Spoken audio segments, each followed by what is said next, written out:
அதிமுக கம்ப்ளீட்டான ஒரு ஒரு கஸ்டடியில தான் இருக்கிறாங்க, பிஜேபியோட கஸ்டடியில தான் இருக்கிறாங்க.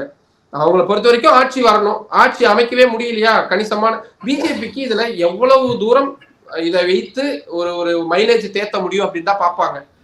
அப்கோர்ஸ் அவங்களுக்கு அவங்களோட கூட்டணி தான் ஆட்சி அமைக்கிறாங்கன்னா பிஜேபி அவ்வளவு தாராள மனம் கொண்டவங்களா கிடையாது. நம்ம வந்து அமைச்சரவெல்லாம் வேண்டாம் அப்படின்னு சொல்றதுக்கெல்லாம்.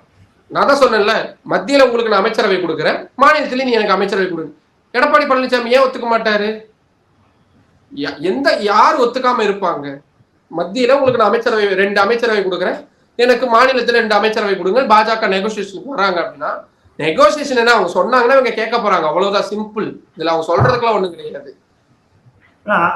இப்போ வரைக்கும் நம்ம பார்க்கும் பொழுது அதிமுக கூட்டணியில பாஜக, தமாக போன்ற இந்த கட்சிகள் மட்டும்தான் இருக்காங்க. இன்னும் இந்த கூட்டணி எக்ஸ்பேன்ஷன் பண்றது குறித்து ஏதாவது ஆலோசனை போயிட்டு இருக்கா பாஜகவில்? இல்ல, அவங்களுக்கு என்னன்னா அது ஒரு வருத்தமாவே இருக்கு. ஏன்னா நயினா நாகேந்திரன் அவர்களுடைய ரோல், நம்ம எல்லாருமே என்ன நினைப்போம், நயினா நாகேந்திரன் அண்ணாமலை அவர்கள் மாதிரி ரொம்ப ரொம்ப ரொம்ப அக்ரெசிவான ஒரு பாலிடிக்ஸ் பண்ணல அப்படின்னு. அவருக்கு கொடுக்கப்பட்டிருக்கக்கூடிய ரோலே வந்து கூட்டணியை வலுப்படுத்தணும், கூட்டணியை இன்னும் விரிவாக்கணும் அப்படின்னா.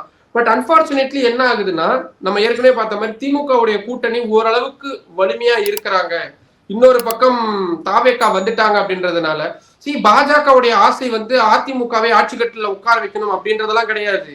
நீங்க அந்த தப்பு கணக்கை யாருமே எப்பவுமே நினைச்சுக்காதீங்க. அதிமுகவை வளர்த்தெடுக்க வேண்டிய இடத்துல பாஜக இருக்குன்னு. அதிமுக இடத்தை பிடிக்கணும் அப்படின்றதுதான் பாஜகவுடைய இலக்கு, அவங்களுடைய எதிர்கால திட்டம் எல்லாமே அதுதான்.